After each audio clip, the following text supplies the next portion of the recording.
அனைவருக்கும் வணக்கம். சிம்ம ராசிக்காரர்கள் கதறி கதறி அழுதாலும் ஆட்சி பலத்தையும் உச்ச பலத்தையும் இழக்கக்கூடிய ராசிக்கு அதிநட்பு கிரகமாக இருக்கக்கூடிய வித்யாகாரகரான புதனின் முயற்சியானது காத்திருக்கும் அதிர்ச்சியாக எந்தெந்த விஷயங்களை ஏற்படுத்த போகிறது. ஆனால் அதே சமயம் எதிர்பாராத நல்ல வாய்ப்புகளும் எந்தெந்த விஷயங்களில் உள்ளன என்பதை ஆராய்ந்து பார்க்கும் போது சிம்ம ராசிக்காரர்களை பொறுத்த வரைக்கும் 2 மற்றும் 11ஆம் இடத்தின் அதிபதியாக இருக்கிறாருங்க. ரணாதிபதியும் லாபாதிபதியுமாக இருக்கக்கூடிய வித்யாகாரகரான புதன் தனஸ்தானமாகிய 2இல் ஆட்சி பலமும் உச்சமும் பெற்று சஞ்சரித்தார். தற்போது அவர் ஆட்சி பலத்தையும் உச்ச பலத்தையும் இழப்பது நிச்சயமாக கதறி கதறி அழுதாலும் காத்திருக்கும் அதிர்ச்சியாக சில நிகழ்வுகளை தடுக்க முடியாமல் செல்வதற்கான சாத்தியக்கூறுகள் உண்டு என்பதை திட்டவட்டமாக உறுதிப்படுத்துகிறாருங்க. ஏனென்றால் வித்யாகாரகரான புதன் ராசியின் அதிபதியான சூரியனை தனது பார்வையில் நட்பு கிரகமாக பார்க்கிறாருங்க. சூரியனுக்கு மிக நட்பு கிரகமாக இருக்கிறாருங்க புதன். ஆனால் சூரியனின் பார்வையில் புதன் சமகிரகமாக இருக்கிறார். எனவே சமகிரகமாக இருக்கக்கூடிய புதன் ஆட்சி பலத்தை இழப்பதால் சில நல்ல வாய்ப்புகளும் நிச்சயமாக உண்டு. ஆனால் காத்திருக்கும் அதிர்ச்சியாக கதறி கதறி அழுதாலும் தடுக்க முடியாத சூழலாக நிச்சயமாக சில நல்ல முடிவுகளை எடுக்கும் போது அவற்றில் மெதுவாகவும் பொறுமையாகவும் செயல்படுவதற்கான சூழல் உருவாகும். சில முடிவுகளை திடகாத்திரமான மனநிலையுடன் எடுக்க முடியாமல் தடுமாற்றத்தை அதிகமாக சந்திப்பதற்கான சூழல் உண்டு என்பதையும் திட்டவட்டமாக உறுதிப்படுத்துகிறார். அதோடு மட்டுமல்லாது எந்த ஒரு பணியை மேற்கொண்டாலும் கூட அந்த பணியை அறிவுபூர்வமாக சிந்தித்து செயலாற்ற முடியாமல் உணர்ச்சி வசப்பட்டு சில சிக்கல்களை உருவாக்கி கொள்வதற்கான வாய்ப்பும் காத்திருக்கும் அதிர்ச்சியாக அமைவதற்கான சூழலாக சிம்ம ராசிக்காரர்களுக்கு உண்டு என்பதை வித்யாகாரகரான புதன் உறுதிப்படுத்துகிறாருங்க. ஆனால் தனஸ்தானமாகிய 2ஆம் இடத்தில் இருந்து தைரியஸ்தானமாகிய 3ஆம் இடத்திற்குள் நுழைந்திருக்கக்கூடிய புதன் இங்கு ஆட்சி பலம் பெற்று சஞ்சரிக்கக்கூடிய சுக்கிரனுடன் இணைந்து சஞ்சரிக்கிறார். எனவே புத சுக்கிர யோகம் மிக வலுவாக நிறைவாக சில மாற்றங்களை ஏற்படுத்தி கொடுக்க போகிறது.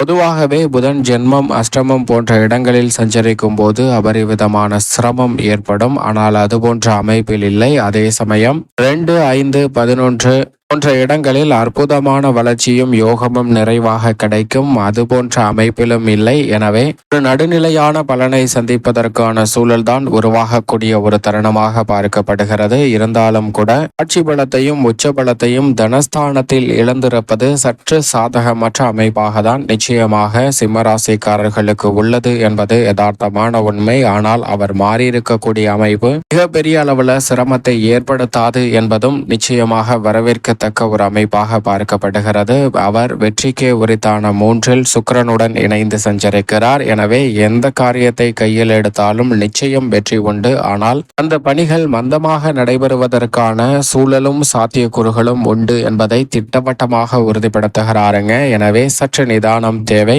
மட்டுமல்லாது மிக பெரிய சிக்கல் சந்தித்தாலும் கூட அந்த சிக்கலை சாதாரணமாக கடந்து வெளிவருவதற்கான நல்ல அறிவாற்றலை அற்புதமாக அள்ளி கொடுப்பாருங்க வித்யாகாரகரான புதன் சிம்ம ராசிக்காரர்களுக்கு. ஏனென்றால் உதாரணமாக ஒரு முதலாளி இருக்கிறார். அவரிடம் பல தொழிலாளிகள் வேலை பார்க்கின்றனர். அப்போது அவருக்கு தங்க காசுகள் கொண்ட பைகளானது வெளிநாட்டிலிருந்து வணிகம் செய்வதற்காக வருகிறது. அப்படி வரக்கூடிய பைகள் எண்ணிக்கை மொத்தமாக 100. ஒவ்வொரு பையிலும் 50 தங்க காசுகள் உள்ளன. அதை சரிபார்த்து பாதுகாப்பு பெட்டகத்தில் வைத்து கொண்டிருக்கக்கூடிய அந்த முதலாளிக்கு ஒரு அதிர்ச்சி என்னவென்றால் மொத்தமாக எவ்வளவு பைகள் இருக்கு என்று எண்ணி பார்க்கும்போது 99 பைகள் மட்டும்தான் இருக்கிறது. ஒரு பை குறைகிறது. எனவே உடனடியாக அந்த தங்க காசுகளை அனுப்பிய நிறுவனத்திடம் தொடர்பு கொண்டால் அந்த நிறுவனம் தங்க காசுகள் அனைத்தையும் அனுப்பியதற்கான ஆதாரத்தை கொடுத்ததற்கு பிறகு அந்த முதலாளி இங்குதான் எங்காவது தொலைந்திருக்க வேண்டும் என்று உணர்ந்து கொள்கிறார். உடனே தன் தொழிலாளிகள் அனைவரையும் அழைத்து தேட சொல்கிறாருங்க. அப்படி தேட சொல்லும் போது அனைவரும் தேடுகின்றனர். அப்படி தேடிக்கொண்டிருக்கும் போது ஒரு தொழிலாளிக்கு அந்த பையானது கிடைக்கிறது. அதை எடுத்து திறந்து பார்க்கிறார். அதை திறந்து பார்த்தால் தங்க காசுகள் இருக்கிறது. எண்ணி பார்க்கிறார். 50 தங்க காசுகள் இருக்கிறது. இந்த பையை தான் தன் முதலாளி தேட சொல்லியிருப்பார் என்று எண்ணி அவரிடம் கொண்டு போய் கொடுத்தால் நமக்கு பாராட்டும் பரிசுகளும் நிச்சயமாக கிடைக்கும் என்ற மகிழ்ச்சியில் அந்த தொழிலாளி முதலாளியிடம் கொண்டு போய் கொடுக்க அந்த பையை வாங்கி கொண்ட முதலாளி அதில் இருக்கக்கூடிய தங்க காசுகளை எண்ணுகிறார். 50ம் சரியாக இருக்கிறது.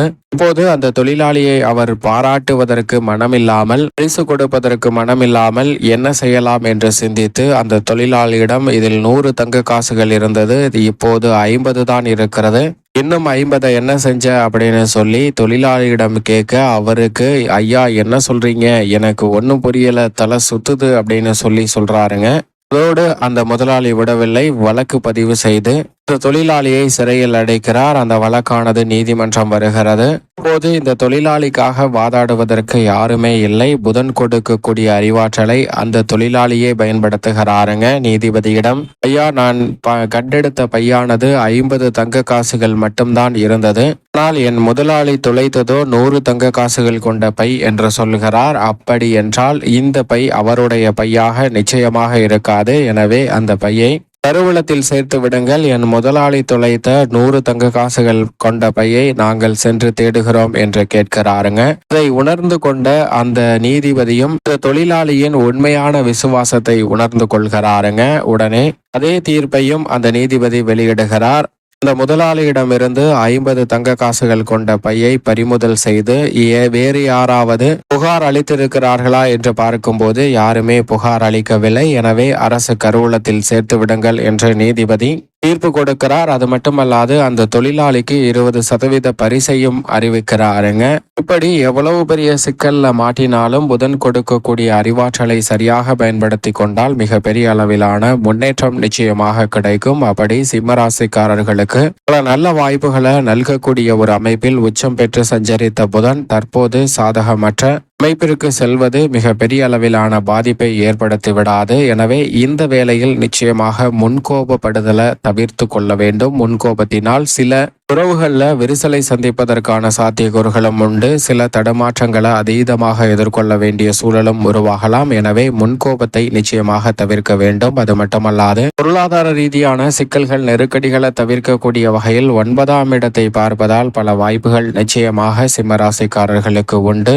எந்த பணி மெதுவாக நடந்தாலும் அது நேர்த்தியாக நடைபெறுகிறதா என்று பார்த்தாலே போதும். அவசரம் காட்ட வேண்டாம். அவசரம் காட்டுவதால் சிக்கலில் சந்திப்பதற்கான சூழல் உண்டு. வேலையின் மீது உங்களது அதீத விசுவாசமே உங்களது உத்தியோகம் சார்ந்த நலன்களை நிச்சயமாக பெற்றுத்தரும். உங்களுக்கு எதிராக பலர் சூழ்ச்சிகள் செய்தாலும் அதை எண்ணி வருத்தப்பட வேண்டாம். நேர்வழியில் செயல்படுங்க. நிச்சயம் உங்களுக்கான வளர்ச்சி உங்களை தேடி வரும். தொழில்துறை, வியாபாரத்துறையில் செய்யும் தொழிலே தெய்வம் என்று செயல்படக்கூடிய சிம்மராசிக்காரர்களுக்கு உங்களது கடின உழைப்பிற்கும் நேர்மைக்கும் அங்கீகாரம் நிச்சயமாக உண்டு. உங்களுடைய திட்டங்கள் அனைத்தையும் சுமார்ட்டாக செய்து முடிக்கக்கூடிய யோகத்தை புதன் ஏற்படுத்தி கொடுப்பார். ஏனென்றால் சுக்கிரனும் இவருடன் இணைந்து ஆட்சி பலம் பெற்றிருக்கிறார். ராசியின் அதிபதியும் மிக விரைவில் அங்கு இணைய இருக்கிறார். எனவே வெற்றிக்கு உரித்தான அனைத்து வாய்ப்புகளும் உங்களை தேடி வரும். அது மட்டுமல்லாது கலைத்துறையில் இருக்கக்கூடிய பல தோஷங்கள் உங்களை விட்டு விலகும். உங்களுடைய திறமைக்கு நிச்சயமாக நல்ல வாய்ப்புகள் கிடைக்கும். அரசியல் சார்ந்த பணிகளில்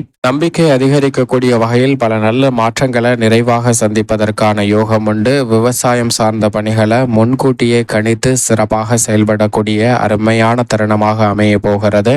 கால்நடை வளர்ப்பு போன்றவற்றிலும் பெரிய அளவிலான சிக்கல்கள் இல்லை நிச்சயமாக. அதோடு மட்டுமல்லாது மாணவர்களின் கல்வி ரீதியான பணிகளில் நல்ல முன்னேற்றம் உண்டு. ஆனால் இதற்காக சற்று நேரம் எடுத்து படிக்க வேண்டிய ஒரு தருணமாக இருக்கிறது. எனவே பெரிய அளவிலான சிக்கல் இல்லை. பெண்மணிகளை பொறுத்த வரைக்கும் நிச்சயமாக இந்த வேளையில் நிம்மதியான தூக்கமும் நிம்மதியான சூழ்நிலையும் மிகவும் சிறப்பாக அமையக்கூடிய ஒரு தருணமாக பார்க்கப்படுகிறது. பெண்மணிகள் நினைக்கக்கூடிய காரியங்களை நினைத்த கணமே செய்து முடிப்பதற்கான யோகம் நிச்சயமாக கிடைக்கும். மேலும் இந்த தருணத்தை சாதகமாக மாற்றிக்கொள்ள நிச்சயமாக சிம்மராசிக்காரர்கள் பொன் கிடைத்தாலும் புதன் கிடைக்காது என்று சொல்லக்கூடிய புதன்கிழமையில் விரதமிருந்து அருகாமையில் உள்ள பெருமாள் ஆலயம் சென்று தீபமேற்றி வழிபாடு செய்யுங்கள். தங்கள் வாழ்வில் சந்திக்கக்கூடிய அத்தனை தடைகளும் விலகி சுபிட்சமும் மகிழ்ச்சியும் நிச்சயமாக நிறைவாக அமையும். காத்திருக்கும் அதிர்ச்சியெல்லாம் மறைந்து மகிழ்ச்சி நிறைவாக கிடைக்கும் என்பதில் சந்தேகமே இல்லை.